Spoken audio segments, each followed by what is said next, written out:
para a nossa próxima conversa, olha só, a gente vai voltar a receber hoje aqui no Bom para Todos o jornalista o César Callejon. Ele é especializado em relações internacionais pela FGV, mestrando em mudança social e participação política pela USP.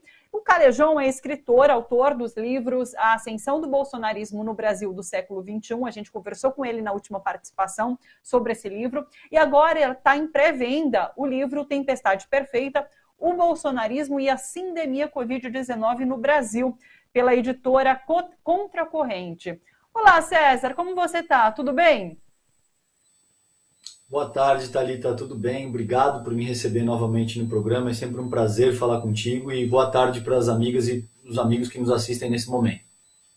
Sempre muito bom te receber por aqui, César, a gente gosta muito. Olha só, eu acho que dá para a gente resumir assim, de um modo muito sucinto o livro, dizer que você aponta que a pandemia só tomou essa proporção aqui no Brasil justamente por conta do governo que a gente tem, justamente por conta do governo Bolsonaro. E daí você vai elucidando o porquê disso, né? É um pouquinho esse o caminho que o livro toma. É exatamente isso, inclusive eu faço uma observação que é a seguinte, Thalita, é exatamente isso que você colocou. A única observação que eu faço evidentemente, isso não significa que fosse outra gestão, a gente não registraria mortes, enfim, é uma pandemia e a pandemia de fato impactaria a nação brasileira de qualquer maneira. Agora, outra coisa sobre os desmandos do governo bolsonarista, esse processo se catalisou em ampla medida. E aí eu dou conta da seguinte estrutura, Thalita.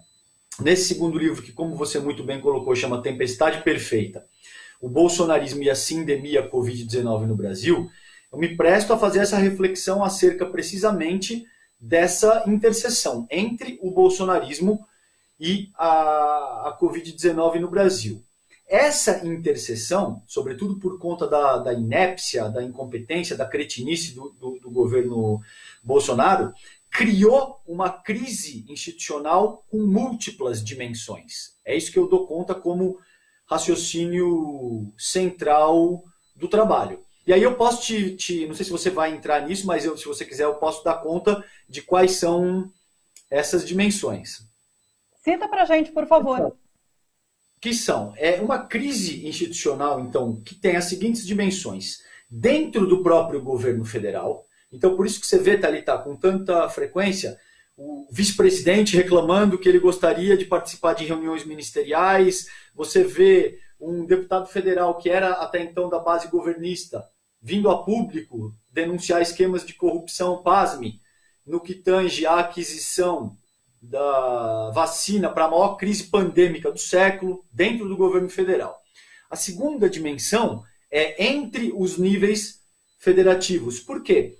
O bolsonarismo criou muito caso com os governadores e com os prefeitos estaduais na tentativa de justificar a sua própria incompetência e já vislumbrando que isso recairia sobre as suas costas, tentando dizer que não, a culpa, em última análise, é dos governadores, é dos prefeitos municipais, e é uma característica, você viu o Miguel dando conta disso agora, que é esse novo personagem que aparece na CPI, ele diz que a culpa não é dele, que ele não assinou nada, que ele não fez nada, então é uma característica muito sintomática de todo mundo envolvido com o bolsonarismo se eximir de qualquer tipo de responsabilidade. Eles querem assumir funções públicas, cargos públicos que têm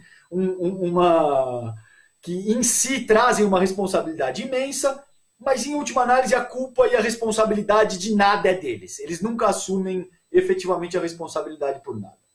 Então, na tentativa de se eximir, o bolsonarismo acaba criando um problema entre os níveis federativos e essa é a segunda dimensão desse conflito institucional que eu te dei conta. A terceira é com os outros poderes da República. Então, o bolsonarismo criou um caso imenso com o próprio legislativo, que agora ele tenta comprar e cooptar na figura do Ciro Nogueira, emitindo emendas parlamentares em níveis recordes para, de alguma forma, comprar o Centrão, e com o Judiciário, que é isso que você está vendo aí de uma maneira muito enfática, essa contenda com o próprio STF.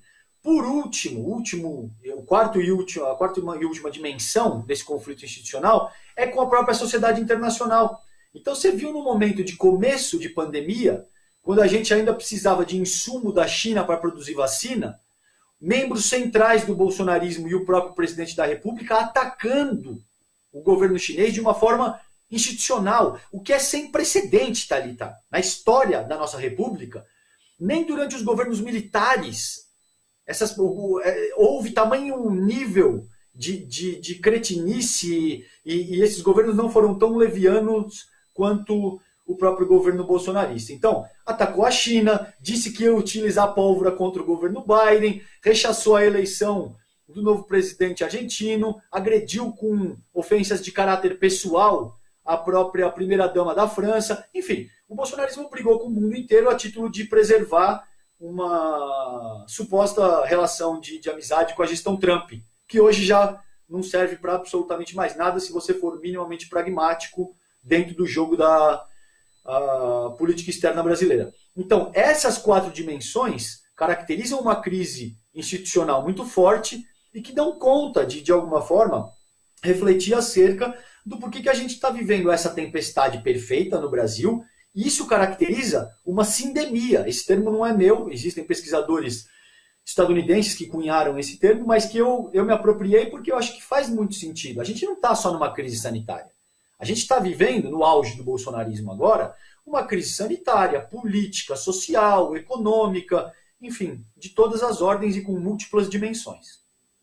Ô César, por que a tempestade perfeita? É perfeita para quem? Para a pandemia, que se espalhou de uma forma muito fácil aqui no Brasil, ou perfeita para Bolsonaro? Porque você já me disse na última entrevista que Bolsonaro atua no caos e a pandemia ajudou a criar esse caos aqui no país. Cabe essa interpretação, mas quando eu digo a tempestade perfeita, é para descrever um cenário absolutamente caótico e que envolve dimensões múltiplas. Então, nesse sentido, é uma tempestade perfeita para o próprio Brasil. E não tem nada de bom que o Brasil em si possa tirar disso. O próprio bolsonarismo, como a gente conversou da outra vez, ele precisa atuar com base no caos e na desestabilização dos processos democráticos, porque ele não tem nenhuma outra ferramenta, Thalita. Esse senhor, se você convidá-lo para um debate como esse que a gente está fazendo aqui, ele vai ter que ficar meia hora, 1 hora agredindo, apelando para elitismos históricos culturais, apelando para todo tipo de... Ele é unidimensional, entende? Então, na tentativa de sobreviver, é o que o Miguel colocou com muita propriedade antes de eu começar a minha fala. Ele vai tentar catalisar todo esse tipo de processo de desordem, que foi o que o Trump também, de alguma forma, tentou fazer nos Estados Unidos, resultou na morte de algumas pessoas durante a invasão do Capitólio. Da outra vez que eu tive aqui, vocês ressaltaram essa minha fala, que pode ser que, eventualmente, esse evento vá se reproduzir no Brasil, e ele não tem ele não tem propriedade para agir de uma forma mais resiliente, no sentido de se adaptar de acordo com o que a situação pede naquele momento. E, nesse sentido, tem 4 fatores que eu acho que são 4 vetores que eu acho que são importantes ressaltar nessa medida, Thalita. Por que se formou essa crise institucional com múltiplas dimensões e por que a gente está com um tamanho problema nas mãos hoje em dia no Brasil? O primeiro que eu vejo que não tem como escapar disso, e é um dos fatores centrais que eu avalio nesse livro Tempestade Perfeita, é o simbolismo presidencial. É o que eu chamo de simbolismo presidencial. Todo mandatário, todo chefe do executivo, pelo menos na forma como a nossa arquitetura institucional está organizada no Brasil nesse começo do século XXI, essa pessoa tem uma força, em termos de simbolismo, absurda. O que quer que o presidente da República diga, então quando o Lula se propõe a combater a fome, não por acaso o Brasil é bem sucedido nessa empreitada, e o combate à fome vira uma referência para objetivos 2030 das Nações Unidas. Veja o nível de ressonância que isso ganha, não só no nosso mercado doméstico, mas junto à própria sociedade internacional de forma mais ampla. Infelizmente, a recíproca também é verdadeira. Quando você tem uma criatura como o Bolsonaro, que usa o simbolismo presidencial para avançar ódio, elitismo histórico, criar caso com todos os outros poderes da República, com os outros níveis federativos, com a sociedade internacional de forma mais ampla, enfim, para fomentar o caos em todas as dimensões, o que você tem é inevitavelmente catastrófico e dessa ordem que a gente está vivenciando. O segundo depois eu continuo? Falando nessa questão só do simbolismo agora que você coloca, porque esse simbolismo também a gente pode levar em conta o que Bolsonaro pregou em relação às vacinas, né? Ele nunca defendeu a vacina, muito ao contrário, ele tratou com descaso a vacina, ofereceu ali cloroquina para EMA, né? Enfim, e hoje a gente fica sabendo que mais do que um negacionismo, era um negocionismo, né? Acho que a CPI da Covid está trazendo isso, que eram negociatas ali dentro do governo para as pessoas lucrarem, para certas pessoas lucrarem em cima da venda da vacina e parte da população ficar sem a vacina. O livro abarca também essa situação, porque é simbólico por parte do presidente ter sido negacionista, mas hoje a gente descobre que é algo além disso.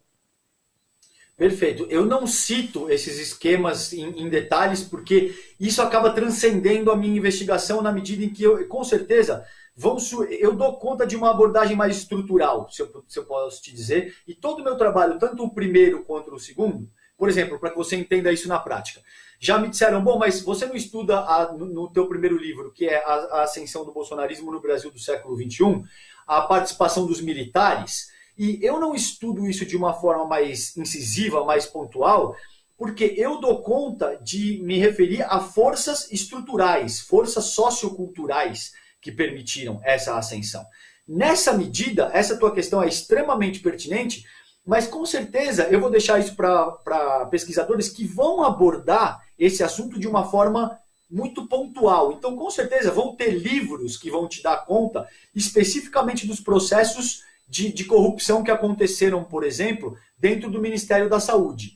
Eu dou conta de vertentes mais amplas e mais estruturais, sem descer muito especificamente em nenhuma delas, porque de alguma maneira eu não teria nem espaço, nem condição de abordar tudo isso de uma única vez. Mas o que eu posso te dizer nesse sentido? Eu te dei conta do simbolismo presidencial, para você entender na prática isso que eu estou te dizendo, e muito rapidamente. O segundo é a ausência do federalismo cooperativo. E o federalismo cooperativo é uma dimensão, como o próprio nome já diz, que pretende, dada a complexidade e o tamanho do Estado brasileiro, incentivar as relações de cooperação entre os diferentes entes federados. O Bolsonaro utilizou esse parâmetro para dizer que eu não tenho responsabilidade nenhuma frente ao enfrentamento da pandemia, e se vocês quiserem cobrar, cobrem os governadores e os prefeitos municipais. Então, existe muito mais a respeito disso, mas considerando o tempo que a gente tem para discutir esses temas aqui, eu vou me ater a isso. A ausência do federalismo cooperativo. O terceiro vetor e penúltimo é precisamente a gestão do Ministério da Saúde, que eu elenquei. E aí dentro se encontram todas essas negociatas, todos esses esquemas, que eu não vou a fundo, eu cito superficialmente, porque se eu fosse, de alguma forma, fazer uma análise mais aprofundada, eu teria que dedicar um trabalho inteiro, única e exclusivamente para isso, e a minha abordagem, nesse caso, é dar conta de um panorama mais estrutural. E, por último, a diferença entre subdiagnosticação e subnotificação de casos. Por quê? O bolsonarismo, com toda a sua incompetência, não investiu em testagem em massa, não investiu em diagnosticar e notificar os casos que efetivamente tinham sido diagnosticados, entende? Então eu dou conta de uma forma mais ampla para refletir acerca do porquê que a gente vive essa tempestade perfeita a essa altura do campeonato.